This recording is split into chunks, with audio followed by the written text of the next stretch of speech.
Hi friends, welcome back to my channel. ಬನ್ನಿ ಇವತ್ತು super tasty ಆದಂತಹ ಹಾಗೆ ಸ್ಪೈಸಿ ಆದಂತಹ ಪೆಪ್ಪರ್ ಚಿಕನ್ನ ಹೇಗೆ ತುಂಬ ಈಸಿಯಾಗಿ ಮಾಡೋದು ಅಂತ ನೋಡೋಣ. ಚಿಕನ್ ಇಷ್ಟಪಡೋರಿಗೆಲ್ಲ ಈ ರೆಸಿಪಿ ತುಂಬಾ ಇಷ್ಟ ಆಗುತ್ತೆ ಅಂತ ಹೇಳ್ತೀನಿ. ಕ್ವಿಕ್ಕಾಗಿ ಹಾಗೆ ಈಸಿಯಾಗಿ ಒಂದು ಸೈಡ್ ಡಿಶ್ ರೆಸಿಪಿ ಬೇಕು, ಅದು ನಾನ್ ವೆಜ್ಜಲ್ಲಿ ಅಂತ ಹೇಳಿದ್ರೆ ನೀವು ಈ ಪೆಪ್ಪರ್ ಚಿಕನ್ನ ಟ್ರೈ ಮಾಡ್ಬೋದು, ತುಂಬ ಬೇಗ ಮಾಡ್ಕೋಬೋದು ಅಂತ ಹೇಳ್ತೀನಿ. ಬನ್ನಿ ರೆಸಿಪಿನ ಹೇಗೆ ಮಾಡೋದು ಅಂತ ನೋಡೋಣ. ಇಲ್ಲಿ ಪೆಪ್ಪರ್ ಚಿಕನ್ ಮಾಡೋಕ್ಕೋಸ್ಕರ ಇಲ್ಲಿ ಸ್ವಲ್ಪ ಇಂಗ್ರೀಡಿಯೆಂಟ್ಸ್ನ ಇಟ್ಕೊಂಡಿದ್ದೀನಿ. ನಾನಿಲ್ಲಿ 300 ಗ್ರಾಮ್ ಅಷ್ಟು ಬ್ರಾಯ್ಲರ್ ಚಿಕನ್ನ ಹೀಗೆ ನೀಟಾಗಿ ಅರಿಶಿನ ಪುಡಿ ಮತ್ತು ಉಪ್ಪಾಕಿ ನೀಟಾಗಿ ವಾಶ್ ಮಾಡಿ ಇಟ್ಕೊಂಡಿದ್ದೀನಿ. ಇಲ್ಲಿ 3 ಮೀಡಿಯಮ್ ಸೈಜ್ ಈರುಳ್ಳಿನ ಹೀಗೆ ಕಟ್ ಮಾಡಿ ಇಟ್ಕೊಂಡಿದ್ದೀನಿ. ಒಂದು ದೊಡ್ಡ ಸೈಜ್ ಟೊಮೊಟೊನ ಹೀಗೆ ಸಣ್ಣದಾಗಿ ಕಟ್ ಮಾಡಿ ಇಟ್ಕೊಂಡಿದ್ದೀನಿ. ಹಾಗೆ 1 ಬೌಲಷ್ಟು ಕರಿಬೇವು ಸೊಪ್ಪು, 1 ಕೈ ಹಿಡಿಯಷ್ಟು ಕೊತ್ತಂಬರಿ ಸೊಪ್ಪನ್ನ ಹೀಗೆ ಸಣ್ಣದಾಗಿ ಹೆಚ್ಚಿಟ್ಕೊಂಡಿದ್ದೀನಿ. ಹಾಗೆ 1 ಟೇಬಲ್ ಸ್ಪೂನ್ ಅಷ್ಟು ಶುಂಠಿ ಬೆಳ್ಳುಳ್ಳಿ ಪೇಸ್ಟು, 3 ರಿಂದ 4 ಟೇಬಲ್ ಸ್ಪೂನ್ ಅಷ್ಟು ಆಯಿಲು, ರುಚಿಗೆ ತಕ್ಕಷ್ಟು ಖಾರ ಮತ್ತು ಉಪ್ಪು. ಹಾಗೆ ಇಲ್ಲಿ ಪೆಪ್ಪರ್ ಚಿಕನ್ ಆಗಿರೋದ್ರಿಂದ ನಾನು ಇಲ್ಲಿ 1 ಟೇಬಲ್ ಸ್ಪೂನ್ ಅಷ್ಟು ಪೆಪ್ಪರ್ ಪೌಡ್ರ್ ತೊಗೊಂಡಿದ್ದೀನಿ, ಅಂದರೆ ಕಾಳು ಮೆಣಸಿನ ಪುಡಿ. ಹಾಗೆ ಅರ್ಧ ಟೇಬಲ್ ಸ್ಪೂನ್ ಅಷ್ಟು ಗರಂ ಮಸಾಲ. ಬನ್ನಿ ಈ ರೆಸಿಪಿನ ಹೇಗೆ ಮಾಡೋದು ಅಂತ ನೋಡೋಣ. ಈಗ ನೋಡಿ, ನಾನೊಂದು ಚಿಕ್ಕ ಕುಕ್ಕರ್ ತೊಗೊಂಡಿದ್ದೀನಲ್ಲ, ಇದಕ್ಕೆ ನಾನು ಫಸ್ಟು ಚಿಕನ್ ಹಾಕ್ಕೊಳ್ಳೋಣ. ಇದನ್ನು ಆಲ್ರೆಡಿ ವಾಶ್ ಮಾಡಿ ಇಟ್ಕೊಂಡಿದ್ದೀನಿ. ಇದಕ್ಕೆ ಸ್ವಲ್ಪ ನೀರು ಹಾಕಿ, ಚಿಕನ್ ಮುಳುಗೋ ಅಷ್ಟು ನೀರು ಹಾಕೊಳ್ಳಿ ಸಾಕು.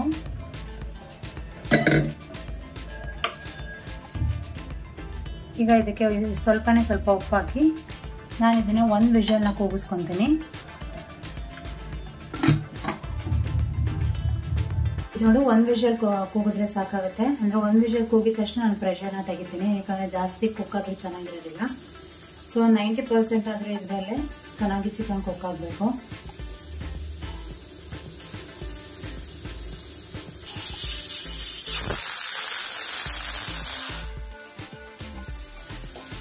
ನೋಡಿ, 1 ವಿಷಲ್ ಆಗಿದೆ ಅಲ್ಲ, ನಾನೀಗ ಫ್ಲೇಮ್ನ ಆಫ್ ಮಾಡ್ಕೊಳ್ತೀನಿ. ಹಾಗೆ ಪ್ರೆಷರ್ ಕೂಡ ನೋಡಿ,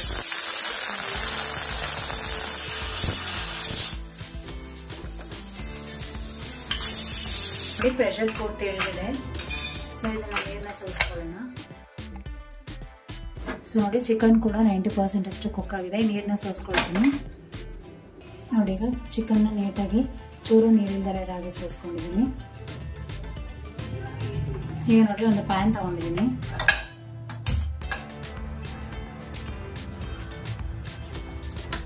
ಸ್ಟವ್ನ ಆನ್ ಮಾಡಿದ್ದೀನಿ. ಪ್ಯಾನ್ ಸ್ವಲ್ಪ ಚೆನ್ನಾಗಿ ಬಿಸಿ ಆಗಲಿ. ಈಗ ನೋಡಿ, ಪ್ಯಾನ್ ಚೆನ್ನಾಗಿ ಬಿಸಿ ಆಗಿದೆ ಅಲ್ಲ, ಇದಕ್ಕೆ ನಾನು 3 ರಿಂದ 4 ಟೇಬಲ್ ಸ್ಪೂನ್ ಅಷ್ಟು ಆಯಿಲ್ ಇಟ್ಕೊಂಡಿದ್ನಲ್ಲ, ಅದನ್ನ ಹಾಕೊಳ್ತೀನಿ.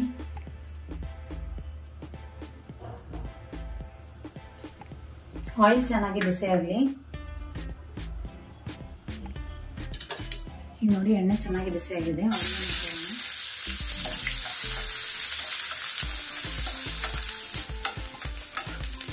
ಆನಿಯನ್ ಚೆನ್ನಾಗಿ ಟ್ರಾನ್ಸ್ಪರೆಂಟ್ ಆಗಿ ಗೋಲ್ಡನ್ ಬ್ರೌನ್ ಕಲರ್ ಬರಬೇಕು, ಅಲ್ಲಿವರೆಗೂ ಚೆನ್ನಾಗಿ ಫ್ರೈ ಮಾಡ್ಕೋಬೇಕು.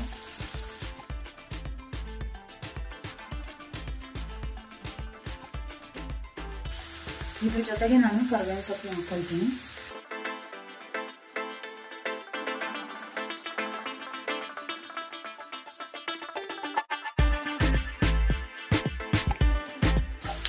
ನೋಡಿ, ಆನಿಯನ್ ಕಲರ್ ಚೇಂಜ್ ಆಗ್ತಿದೆ ಅಲ್ಲ, ಹೀಗೆ ಚೆನ್ನಾಗಿ ಕಲರ್ ಚೇಂಜ್ ಆಗಬೇಕು.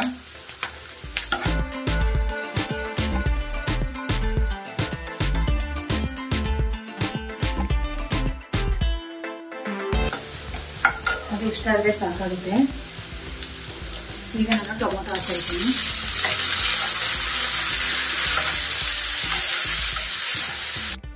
ಟೊಮೊಟೊನ ಅಷ್ಟೇ ಆನಿಯನ್ ಮತ್ತು ಕರಿಬೇವಿನ ಸೊಪ್ಪು ಜೊತೆ ಚೆನ್ನಾಗಿ ಫ್ರೈ ಆಗಬೇಕು.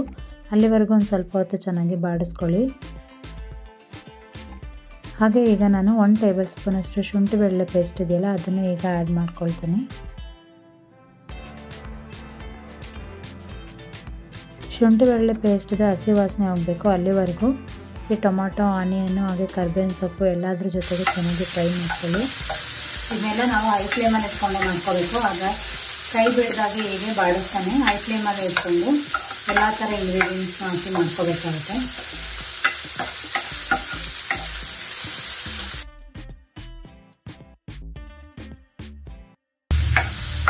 ಸ್ವಲ್ಪನೇ ಇಂಗ್ರೀಡಿಯೆಂಟ್ಸು ಒಂದು ಒಳ್ಳೆ ರೆಸಿಪಿ ಅನ್ಬೋದು. ಅದು ಸೂಪರ್ ಟೇಸ್ಟಿ ರೆಸಿಪಿ ಅಂತ ಕೂಡ ಅಂತೀನಿ. ಇಮಿಡಿಯೇಟ್ ಆಗಿ ನಿಮಗೆ ಒಂದು ಬೇಳೆ ಸಾಂಬಾರು ಅಥವಾ ರಸಮ್ ಈಗ ಏನೋ ಒಂದು ತರಕಾರಿ ಸಾಂಬಾರು ಇತ್ತು ನೆನೆದು ಅದಕ್ಕೆ ಒಂದು ಒಳ್ಳೆ side dish non veg recipe ಬೇಕು ಅಂದರೆ ದಿಢೀರ್ ನನಗೆ ಇನ್ಸ್ಟೆಂಟಾಗಿ ರೆಸಿಪಿನ ಮಾಡ್ಕೋಬೋದು.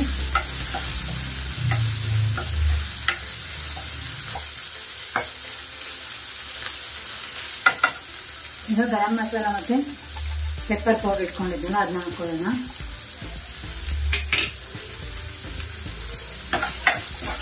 ಹಾಗೆ ಖಾರ ಪುಡಿ ಮತ್ತು ಉಪ್ಪು ಕೂಡ ಈಗಲೇ ಹಾಕ್ಕೊಳ್ತೀನಿ. ಚೆನ್ನಾಗಿ ಕೈ ಬಿಡೋ ಹಾಗೆ ಬಾಡಿಸ್ಕೊಳ್ಳಿ. ಈಗ ಇಮಿಡಿಯೇಟ್ ಆಗಿ ಚಿಕನ್ ಇದೆಯಲ್ಲ ಅದನ್ನ ಇದಕ್ಕೆ ಹಾಕ್ಕೊಂಡು ಚೆನ್ನಾಗಿ ಬಾಡಿಸ್ಕೊಳ್ಬೇಕು.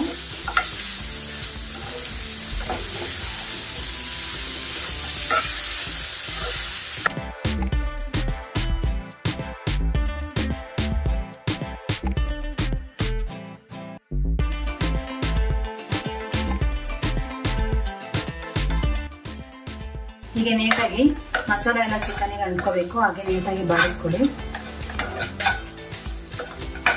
ತುಂಬಾನೇ ಸ್ಪೈಸಿಯಾಗಿ ತುಂಬಾನೇ ಚೆನ್ನಾಗಿರುತ್ತೆ. ಎಸ್ಪೆಷಲಿ ಹೇಳಿದ್ನಲ್ಲ ಬೇಳೆ ಸಾಂಬಾರು ರಸಮ್ದಂತೂ ಒಂದು ಒಳ್ಳೆ ಬೆಸ್ಟ್ ನಾನ್ ವೆಜ್ ಕಾಂಬಿನೇಷನ್ ಅನ್ಬೋದು. ಈಗ ಲಿಡ್ ಮುಚ್ಚಿ ಒಂದು ಸ್ವಲ್ಪ ಹೊತ್ತು ಕುಕ್ ಆಗೋಕ್ಕೆ ಬಿಡ್ತೀನಿ. ನಾನು ಹೇಳಿದ್ನಲ್ಲ ಆಗಲೇ 90% ಅಷ್ಟು ಬೇಯಿಸ್ಕೊಂಡಿದ್ವಿ ಚಿಕನ್ನ ಅಂತ. ಸೊ ಈ ಮಸಾಲೆ ಜೊತೆ ಇನ್ನು ಉಳಿದ 10% ಕೂಡ ಹೀಗೆ ಚೆನ್ನಾಗಿ ಕುಕ್ ಮಾಡ್ಕೋಬೇಕು. ನೋಡಿ ಈಗ ಚಿಕನ್ನು ಕಂಪ್ಲೀಟಾಗಿ ಬೆಂದಿದೆ. ಈಗ ಮತ್ತೆ ಒಂದು 2ರಿಂದ 3 ಸಲ ಚೆನ್ನಾಗಿ ಬಾಡಿಸ್ಕೊಳ್ಳಿ. ಈಗ ಕಟ್ ಮಾಡಿ ಇಟ್ಕೊಂಡಿದ್ವಲ್ಲ ಕೊತ್ತಂಬರಿ ಸೊಪ್ಪು ಅದನ್ನ ಪೂರ್ತಿ ಈಗ ಮೇಲಿಂದ ಈಗ ಕೊತ್ತಂಬರಿ ಸೊಪ್ಪನ್ನ ಉದುರಿಸ್ಕೊಳ್ಳೋಣ. ಈಗ ನೋಡಿ ಸೂಪರ್ ಟೇಸ್ಟಿಯಾದಂತಹ ಪೆಪ್ಪರ್ ಚಿಕನ್ ರೆಡಿಯಾಗಿದೆ. ಸೂಪರ್ ಟೇಸ್ಟಿ ಪೆಪ್ಪರ್ ಚಿಕನ್ ತುಂಬಾ ಚೆನ್ನಾಗಿರುತ್ತೆ. ನೀವು ಒಮ್ಮೆ ಟ್ರೈ ಮಾಡಿ ನೋಡಿ. ನಿಮಗೆಲ್ಲರಿಗೂ ಈ ಪೆಪ್ಪರ್ ಚಿಕನ್ ರೆಸಿಪಿ ತುಂಬಾ ಇಷ್ಟ ಆಗಿದೆ ಅಂತ ಅಂದ್ಕೊಂಡಿದ್ದೀನಿ. ನಿಮಗೆ ಏನಾದರೂ ಈ ವಿಡಿಯೋ ಇಷ್ಟ ಆಗಿದ್ದರೆ ಈ ವಿಡಿಯೋಗೆ ಒಂದು ಲೈಕ್ ಕೊಡಿ. ಹಾಗೆ ನಿಮ್ಮ ಫ್ರೆಂಡ್ಸ್ ಆ್ಯಂಡ್ ಫ್ಯಾಮಿಲಿ ಮೆಂಬರ್ಸ್ ಜೊತೆ ಶೇರ್ ಮಾಡ್ಕೊಳ್ಳಿ. ಇನ್ನೂ ಯಾರಾದರೂ ನನ್ನ ಚಾನಲ್ನ ಸಬ್ಸ್ಕ್ರೈಬ್ ಮಾಡ್ದಲೇ ನೋಡ್ತಾ ಇದ್ದರೆ ಸಬ್ಸ್ಕ್ರೈಬ್ ಮಾಡಿಕೊಂಡು ಸಪೋರ್ಟ್ ಮಾಡಿ. Thank you for watching this video. ನಾನು ನಿಮಗೆ ನೆಕ್ಸ್ಟ್ ವಿಡಿಯೋ ಜೊತೆ ಮತ್ತೆ ಸಿಗ್ತೀನಿ. ಅಲ್ಲಿವರೆಗೂ ನಮಸ್ಕಾರ. Take care.